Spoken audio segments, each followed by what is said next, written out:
welcome.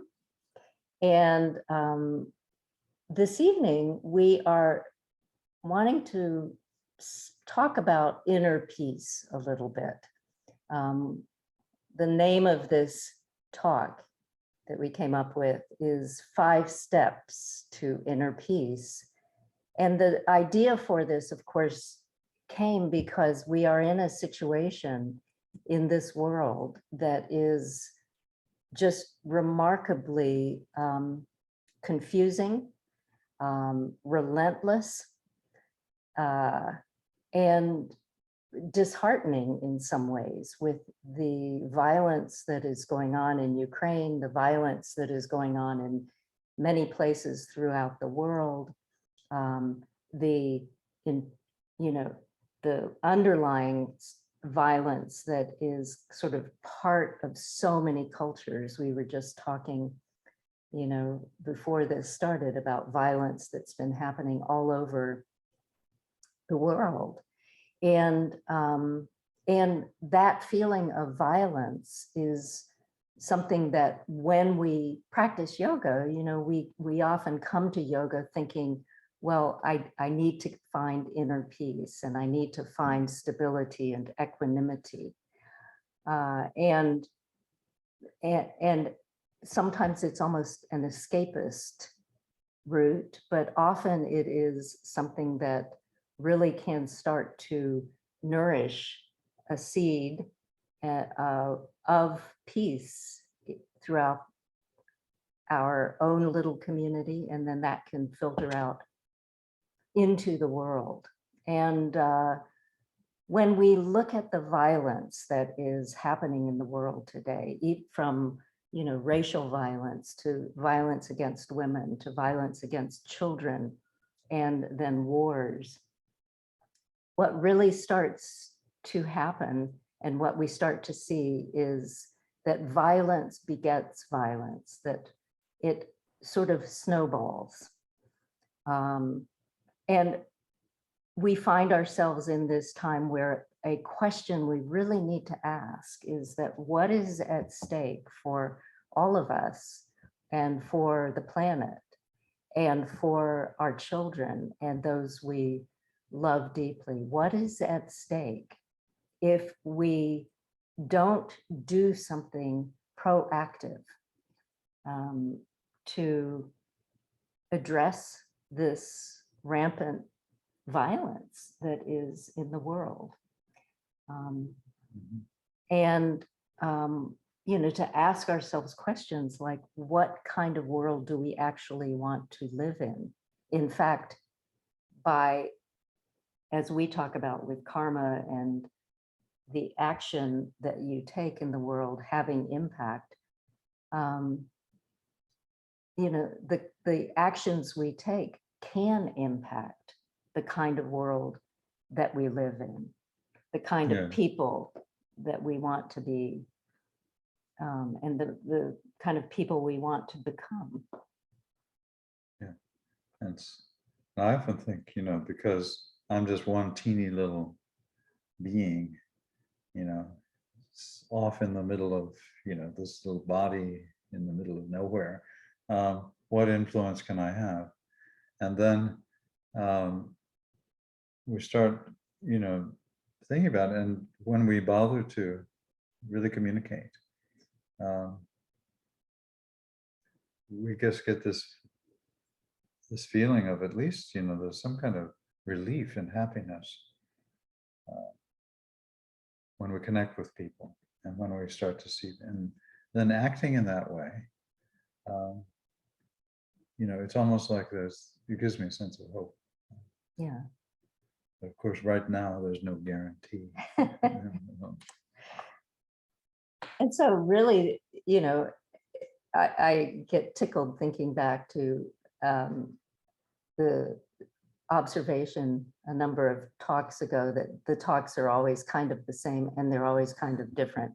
But it really comes back to this idea of where we find inner peace within ourselves. The roots of that are founded in the practice, in the ability to calm down the nervous system, to allow the mind to really feel the sense of nesting or dropping into the core of the heart, so that we connect with the essence of who we are beyond our thoughts, beyond our own little world, and drop into connecting to the depths of human nature that we actually each experience when we pause long enough to do so, as well as the connection to other beings, that's where the rub always is that violence or difficulties arise when those two factors, the idea of being connected to others and the idea of tapping into the human nature, the capacity within humans to be happy, which is really part of who we are when we enter the world, that those threads get frayed in times like these. They get tested in times like these, or times when loved ones pass, that are, not more difficult times, but when we have a situation in our life that is difficult, that those connections to other, the connection to our nature, those get frayed. And then it becomes difficult to find them sometimes. And so we thought, it could be interesting to look at, well, how do you keep those threads of truth and peace alive within yourself? And we started thinking, well, let's be a little practical about it and maybe come up with 5 suggestions or 5 steps that as practitioners or as everyday people, we can sort of examine and play with in order to keep those fires of peace alive within ourselves. Because just like everything, it's not like you find inner peace and then it's like, good, I've got that checked off my list. Don't have to do that anymore, thankfully, which is what many of us think about many things, but that it is a process of continuing to work on deepening into those feelings. And so the first thing is that we do our practices, but then we run into obstacles. Yeah, okay. And so there, of course, the classical obstacles, like getting sick is an obstacle, or falling asleep at the wheel, being lazy. And so those in like Yoga Sutra in the first chapter, those are kind of the classical ones where you become unable to get grounded. You can't attain what they call a bhumi. Bhumi means ground. And through all of your practices, you can't quite drop to the planet Earth. And perhaps that's too scary because we see that the planet Earth is just so vast, and the Earth itself is in danger, so the environment. And so the way to get rid of these obstacles, I think, is really the finding out, what's the cause of all this mess within human society and within ourselves. And of course, so that's the second chapter of Yoga Sutra, which is called Kriya Yoga, which means doing something yoga. And so, and of course, oftentimes, and I'm guilty of it, but others, yoga sometimes means I just got to go take a break from this, take a walk in the forest, close my ears so I can hear the nada, and initially with a sense of, I just need a break, I need to escape. But then when you close your ears or do all of these different, tantric practices, you start to hear and you actually start to hear what's going on. And so it really opens you rather than closes you. And so unless you have a type of practice where you are motivated just by escapism, and so you avoid all of the actual evolution and the nice parts, which are facing, your own inner demons to practice. And so I was thinking of a nice story. Remember the story, if you've ever, I love the story of Procrustes. And so there's this great hero in Greek mythology, Theseus, who was the one who had to slay the Minotaur that was in the middle of this great maze, the maze of the human mind. And one of the things he did later, after this initial thing, was he slayed the demon Procrustes, who had a yoga studio on the southern coast of Greece, and very famous because his students would come to his yoga studio, and he had a bed, like a massage table or something, and he really wanted people to fit in the preconceptions of his bed. And so, it's like there's some yoga classes like that where you have to fit the preconceptions of the teacher. And if someone was too large for the bed, he would put them down on, and he was very simple about it. He would simply chop off those things that were hanging over the edge. And then you fit the bed, you fit the mold of the preconception of the yoga. But if you were too small and you didn't quite fit the bed, he would stretch you. And oftentimes your limbs would break off, and often skin will stretch, but that's the body. And so in this way, he made a lot of people fit the mold. And he was Procrustes.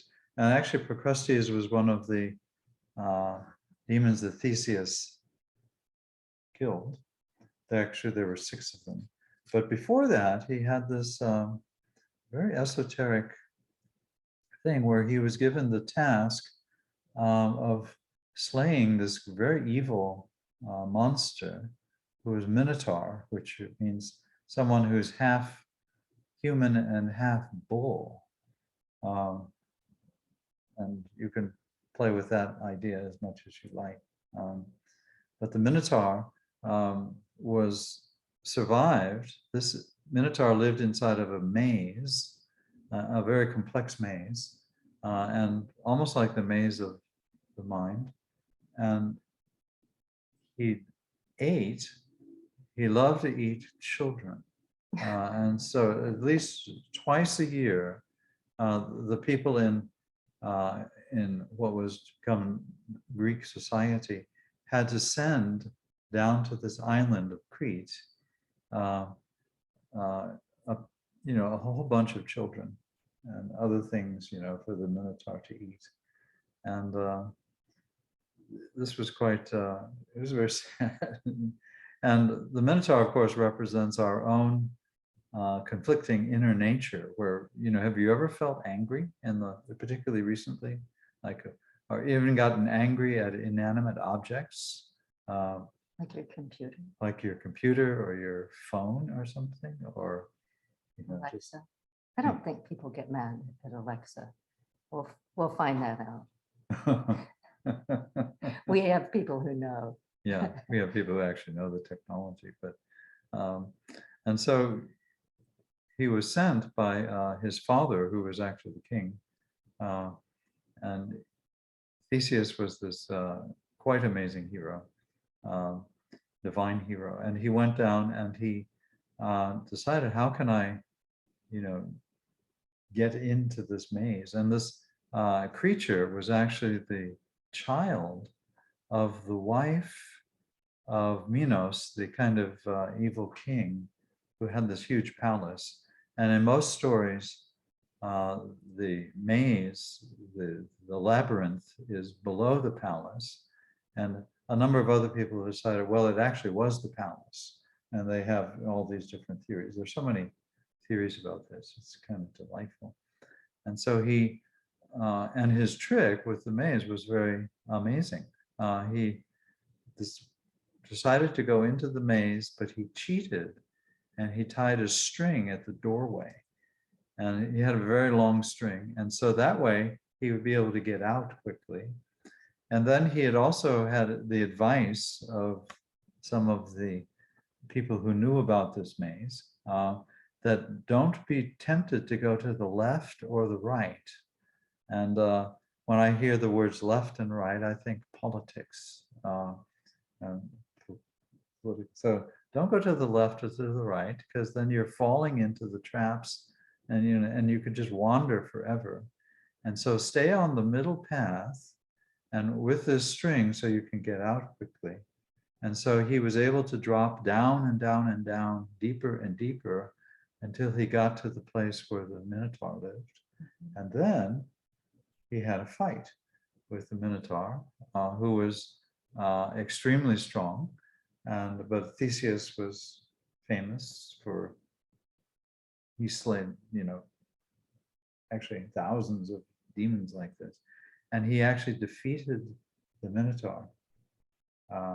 That's a whole nother thing to study. And then he was able to follow the string back out. And then he was quite excited, and they got back on their ships and headed north towards Greece. And he forgot his social media thing. He was supposed to put up white sails on his ship, and that was a message to his father that he had succeeded. And he forgot in the excitement, because there were all these other people celebrating. And so he came into view with black sails. His father thought that he had died, and then killed himself. And so it was like they're contemporary. And the story really, I mean, we wanted to give you these steps towards inner peace, and this story has so much symbolism in it, of how to really cultivate the capacity to transform our own inner demon. And just thinking in the story you're talking about with the string, what that might represent for us, that leads us back in a way. It could be thought of as these practices that are the continuity, that the things in our life, like love and practice and friendship and grounding. Yeah. So one of the recommendations, of course, in the Yoga Sutra is that if you fail to become grounded through the different practices you have, that's considered a huge obstacle. And so an important practice is that you somehow, if your mind, if the suffering manifests as chitta vrittis, okay, which is considered, like, in other words, you're starting to see things in the world that are modifications of mind. The thing to do is then to practice the art of concentrating, or dhyana.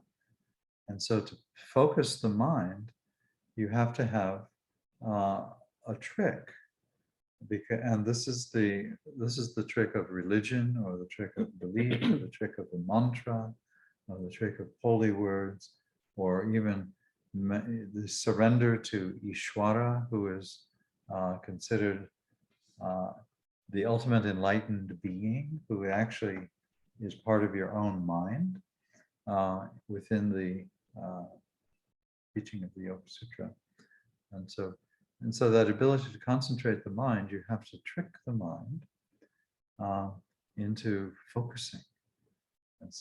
And then what happens is you have to then become aware or mindful of the trick you've used.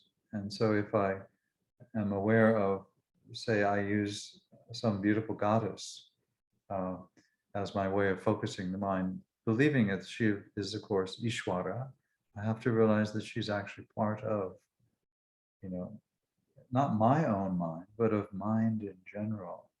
And so somehow the cause of the suffering is of course ignorance, but from ignorance there's ego. And if I become angry at my ego, which is something to do it very quickly, like I was going to say once a day, but actually if you start practicing, you see like it's every 10 seconds. That's if you're doing really well.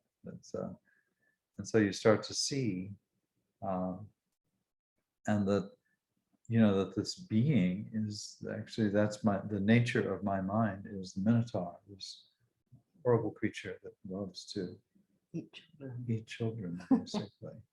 They're probably nutritious, you know, because the Minotaur was extremely strong, and it's not vegetarian, I guess. But following the string of mindfulness, he's actually following the string in the middle path. And that's the string of mindfulness. And that's actually that awareness of, you know, how I have to use this quality of the Minotaur, but mindfully, and then I'm able to get to the deeper roots of the suffering. Yeah. And so, you know, these are these mythological stories that are tools that we can use to, because these types of stories, whether they're Indian mythology or, you know, Greek mythology or mythology from South Africa, which has wonderful stories, they are these examples of what it is like to be human and to be searching for equanimity and to be searching for this peace that we're talking about. And so by reading and really contemplating some of these myths, that's an amazing step towards finding your own inner peace, because you can see the little bits and pieces within yourself that are reflected. And most of them, or many of them, have a transformation that happens, which gives you hope that maybe you too can transform. Yeah, the demons. The demon within you. And yeah, and it's wonderful to find, you know, in from as many different people. And then if you have you know, your favorite culture or something, or your favorite, to go deeper into it, and then to branch out and start to see, oh, maybe these people over here had this experience. And so that broadens, and that's the wonderful thing about the world today, is that although it happens online a lot, through Zoom, you start to see that there are other people out there, that the world isn't actually flat, as some of us believe, but that it's actually seems to be spherical. At the very least, At the least. connected. Yeah, so we have two steps. Yeah. One is the obstacles. Were there other thoughts on, besides dhyana, on the obstacles that would be useful? Oh, well, yeah, of course, then you have to then, once you have dhyana, you have to then continue on. The idea is to continue and then see through whatever you're using as a meditation trick. Mhm. So that's quite important. And then to get to the root of it, you have to get to the principle of ignorance, which is, and this is defined, and you have to learn as many different definitions from as many traditions.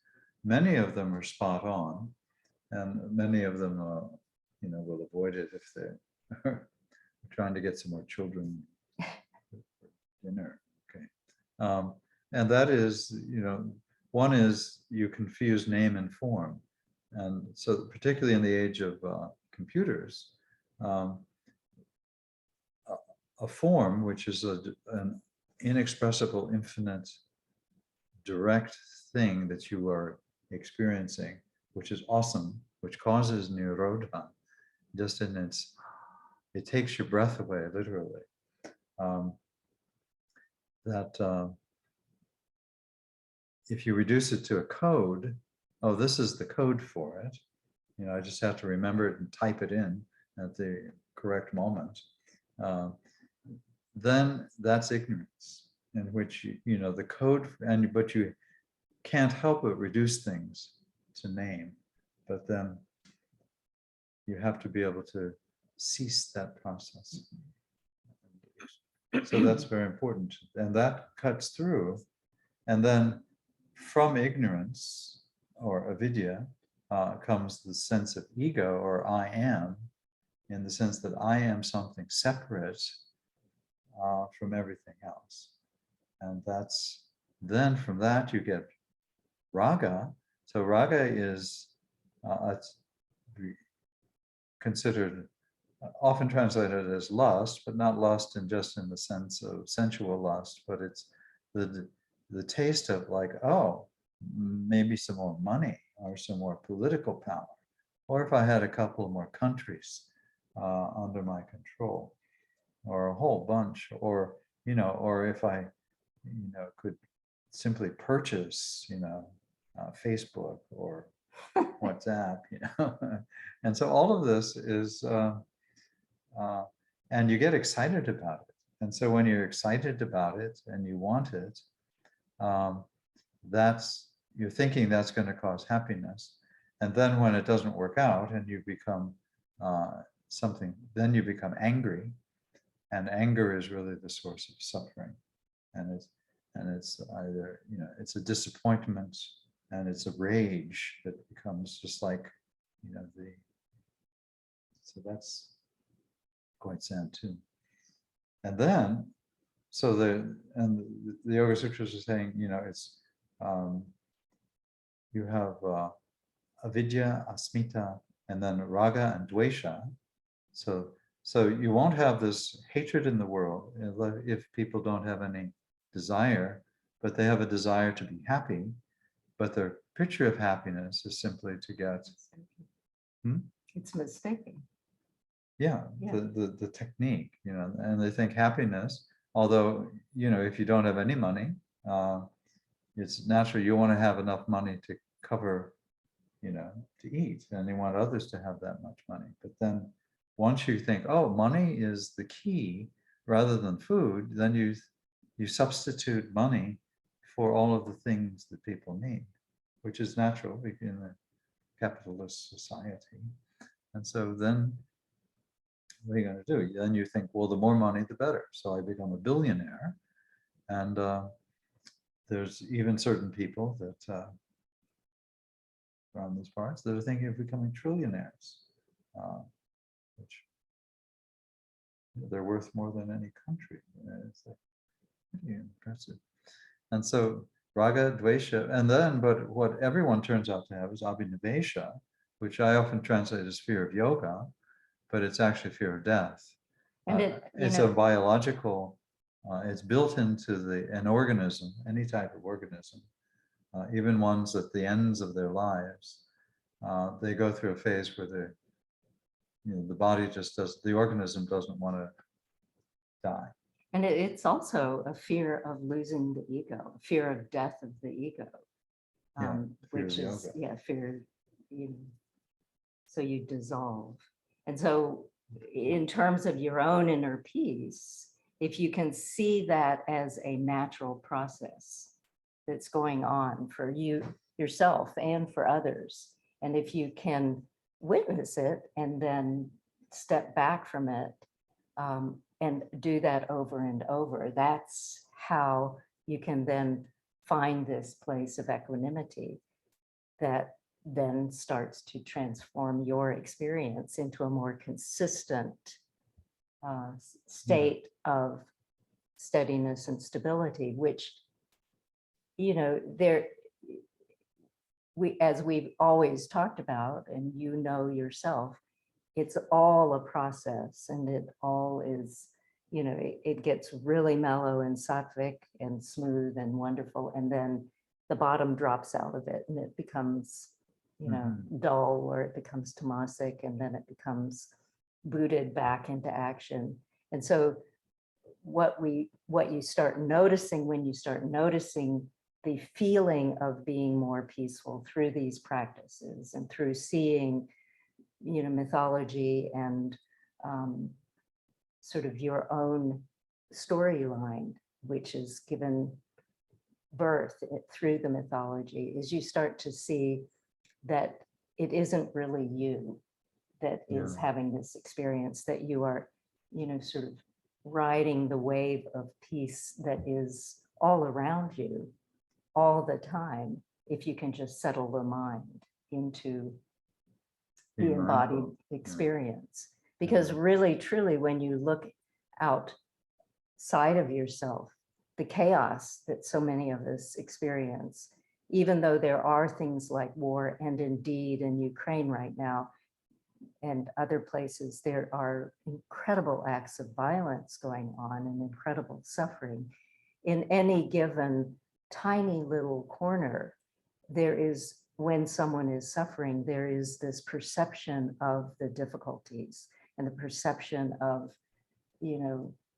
these obstacles to being able to come back to whatever taste of peacefulness Grounding, exists, yeah. and groundedness. Even in those situations, Yeah. If you can ground, then you can act. Yeah. Whether the action will be helpful, you'll find out. Yeah. And Yeah, a friend told me not long ago, which is really stuck with me, that Thich Nhat Hanh was, known for going to these places where these monasteries and these sort of temples were destroyed, and rebuilding them, getting people to rebuild them, and then they'd be destroyed again. It was, a time of war, a time of real repression, etc. And then he would go back and rebuild them. And someone said to him, why is it that this destruction happens, and that when you go back, it's going to get destroyed again? And he, in the way that only Thich Nhat Hanh would say it, as this simple explanation, he said, well, they destroy them. That is their nature. And my nature is that I build them. And so that's what we do. And if he were to have given up that act because of, because of the situation itself. People say, "Oh, well, it's all going to go away anyway. Why Yeah. bother?" Well, the planet Earth is going to be enveloped in this, the sun expanding That used to in bug about me so much as a 6 kid. billion years. So Yeah. why bother?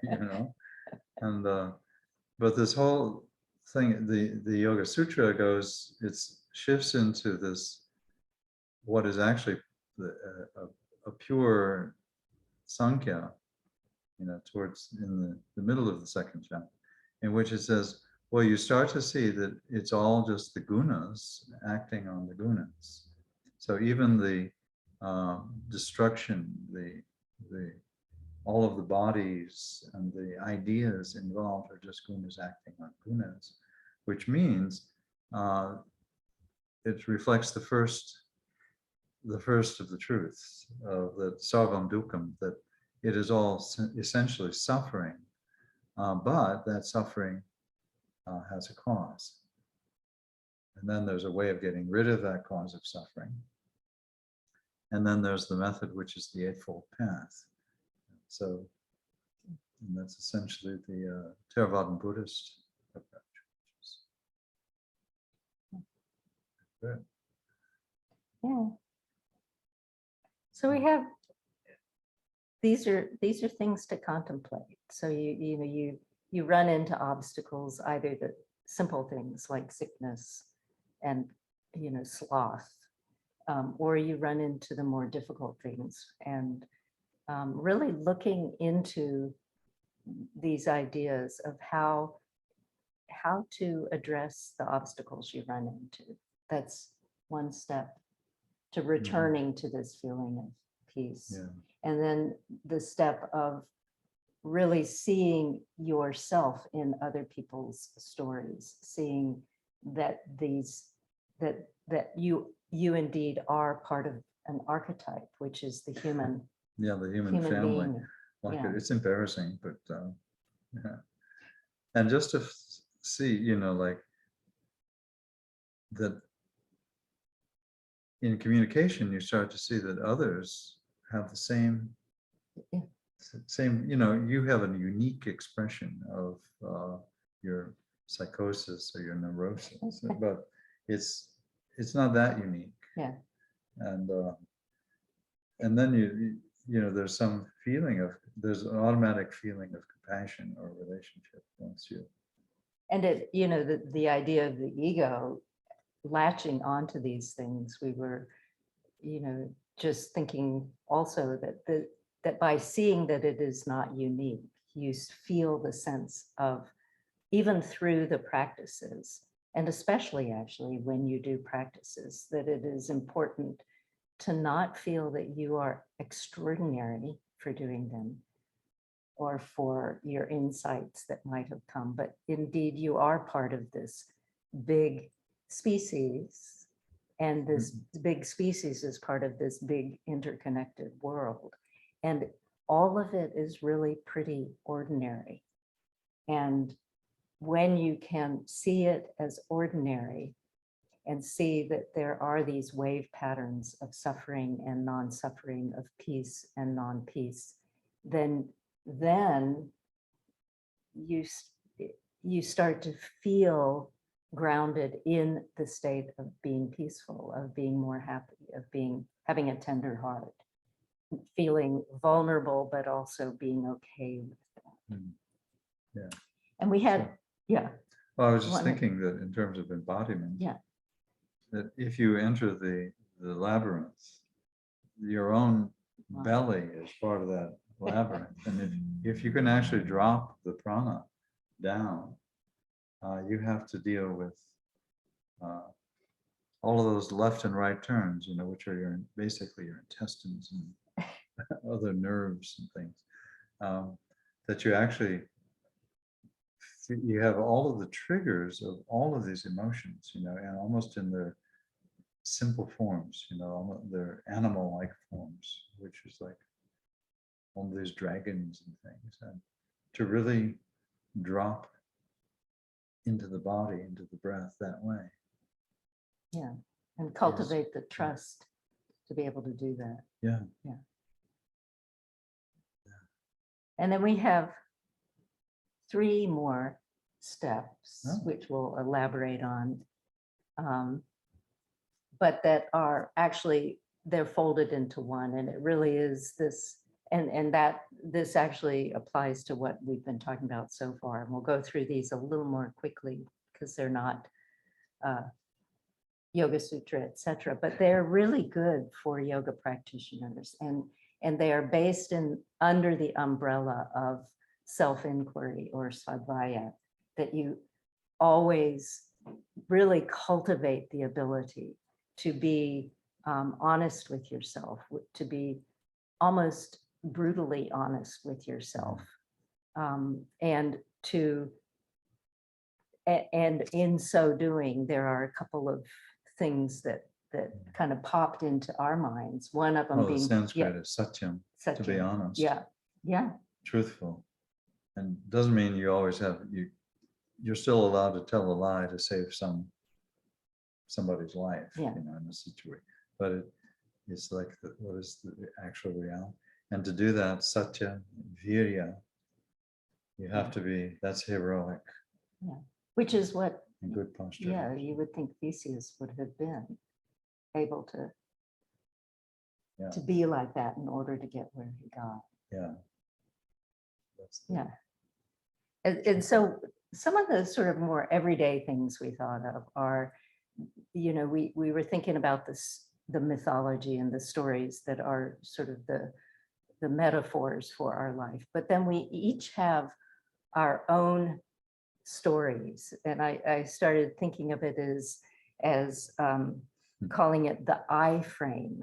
So, we have our iPhone and our iPad, and it's the I frame that we put around everything that is our little teeny story that we believe sometimes more thoroughly than we believe anything else. And when we see that coming up in different forms, and it is bound to do so, that you then see it and pause and say, whoa, this is the story of me popping back up again. So that when you are thinking about difficulties and it's, well, I had this go wrong and this happened to me and my such and such did such and such, those are the cues in your subconscious chatter that may be going on in the back of your mind. Wait a minute, let me stop here. And these are obstacles to our, sorry, we've gone out of focus, but these are the obstacles to our maintaining a sense of inner peace. And one of the things that struck us the other day when we were thinking of this is, there are little teeny stories that they're habits that come about, first of all, that are part of my story, and that's fine. And we all know those habitual behaviors. And when you start seeing habits arise, then you can pause and wake up to the present moment, maybe. And then when you wake up to the present moment, then you can back out of the habitual pattern. But one of the ones, there's a kind of thing that is a clandestine thing that slips in. And we've just gotten back from Thailand, and we were very tickled by the fact that, in Thailand and in Hawaii and places like that, you go and you're our age and you see all these, people who are there thinking, I've made it to the island. I'm doing my vacation finally after years and years of working. And these men about Richard's age are wearing Hawaiian shirts. And when we were the age of many of you who are watching this, it was an act of rebellion for a young man to put on a Hawaiian shirt. Aloha. Aloha. And so then these people have said, okay, I'm doing this act of rebellion, and that's where their story ends and locks, because there was this moment where in the act of rebellion, they felt a sense of inner peace, but then the Hawaiian shirt or something that is along those lines starts to be so much more real to them that they've lost sight of the fact that it no longer really, number one, represents something pretty radical. And number two, it doesn't represent their own inner peace because they've become deadened to it. Mhm. And you see that in all sorts of ways that many of us encounter things in this world. And so to look for your own stories for those Hawaiian shirt equivalents that are there. We had a couple of others that came to mind that might not be appropriate to talk about online, but I could. Should I talk about one? Sure. Okay. The other one that really hit us was where we come from in Boulder. There is cannabis has been legalized. And so that's a whole thing in and of itself. But prior to that, for a number of years, there was a sort of celebration that happened on April 27th. I mean, April 20th, excuse me. So it's called 420, and then there are all this mythology around it at 4:20 in the afternoon on the 4th month, the 20th day, blah, blah, blah, blah, blah. And so people would go into this big football stadium in Colorado, and there was until cannabis was legalized, and there was a free sort of free-for-all where people would just smoke cannabis and get really less than grounded, and probably thinking they were finding some inner peace, but maybe finding some other things as well. And so now that cannabis is legalized, there's still people who are hanging on to that as, wow, this is this, rebellious act I'm doing. And on that day, on the 20th day of April, still, there are people who are young people, and that is their Hawaiian shirt. And it's pretty close to the time that cannabis was legalized. So many of them, and they've been high for a long time anyway, so they may not have noticed that that they are in their Hawaiian shirt version of modern day. But that's a modern day example of how we get trapped in our own beliefs, our own stories. And so to really look closely and realize, yeah, we're looking for peace, and then keep at it. Like, Yeah. And the stories always come, but you can upgrade them. yeah. And so they're not miserable stories. And that's the whole mindfulness thing. So Yeah. that's so after the sense of truthfulness and virya or courage, smriti, which is mindfulness, that's the next thing. And that gives you then samadhi. Yeah. So, yeah, upgrade the story. And that means you got to let it go, put it down, which is really scary. And notice See if it upgrades. when the I or the me or the my comes into your dialogue. So that's because that's the inroad to eroding a sense of peace inside, is when that starts to be the dominant feature. And another thing that is another step to look for when you're having introspection is, we get very inspired sometimes when we come up with our intentions in the world, or our belief systems, our moral ground, our ethical underpinnings, where we come up with an intention, perhaps, let's say we're all bodhisattvas, that we really are going to give our lives to this idea of helping to reduce suffering, the suffering of others, the suffering of ourselves, that this is really part of who we are, and we're going to give our lives to that. And so feeling that sense of inspiration when you do get something that really excites you, that you feel is part of what is your dharma, is your intention, your purpose for being here, is great.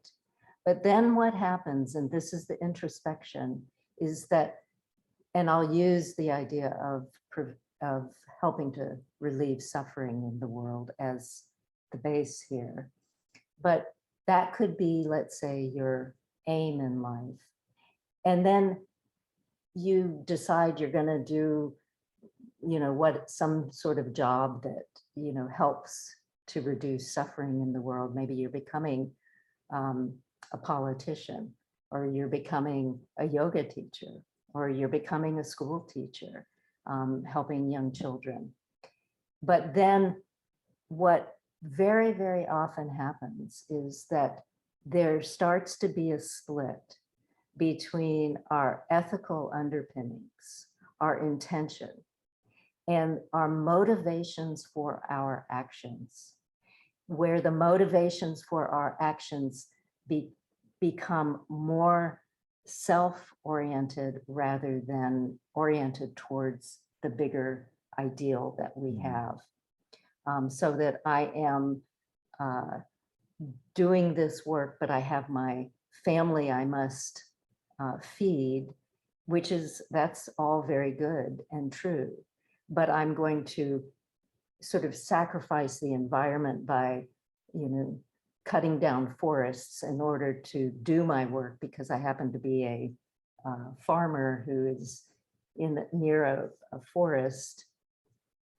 And I only do that, even though my intention is to bring peace to this world. And I know that a better environment would bring peace to this world, but I must cut this part down because my family needs to be supported, or my particular story needs to be augmented.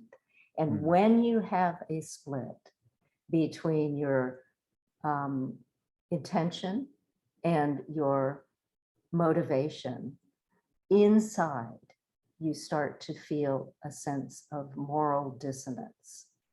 And in that state of moral dissonance, it is impossible. It is really impossible to truly drop into a space of peacefulness within, because it's like you have a thorn in your soul or something that is preventing Of your you. foot. Yeah, of your It's foot. the wood of souls, the violent foot, yeah. Okay,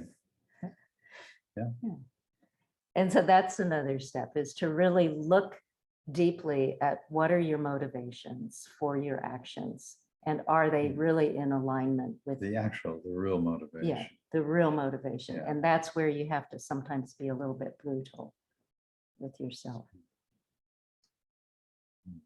And then the last one with introspection that we had talked about is really cultivating and curating the ability to see yourself in others, to be able to, step into someone else's position in life and listen and notice when you can't do that, when you overpower them, or when your insecurity gets to the point that you want them to say, yes, you're a good person or whatever, but where you are not feeling like you actually are one with the other. So to really train yourself to be able to step into the shoes of others and cultivate that sense of interconnectedness.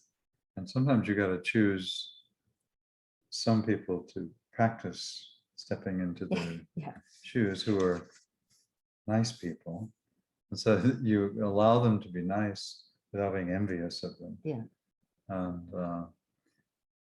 And you're actually glad, if they're, but then, then they're the people who are really horrible. And, but they're suffering. And so can you really see yourself in them? And that again is the scary. That's the hard one.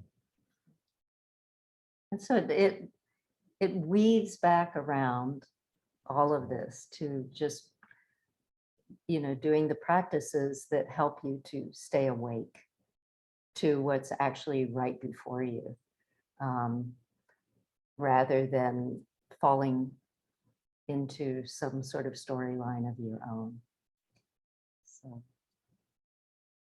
Mhm. yeah. So we encourage you to do those things. Look at the obstacles, look at the big stories, look at your own fabricated stories, the I, me, mine, to, look at feelings of dissonance within yourself, and then also to step into the shoes of others. And Yeah. so those are 5 simple steps. Yeah, simple. Simple. So, or as the Yoga Sutras say, or just exhale deeply Yeah, and pause. it'll get you there. That'll get you there. So, So well, we've used a lot of your time this evening. What we will do is, you want to end the talk with a chant, or you not? we could. Yeah. Sahanara. Yeah. We'll end with a chant, and then we'll stop the recording. And then if there are any questions, we'll stick around.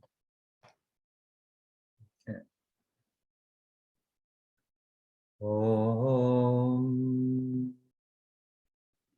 Sahana Bhavatu Sahanao Bhunaktu Sahaviryam Karavavahai Tejasvinavaditamastu Mavit Vishavahai. Om Shanti Shanti Shanti.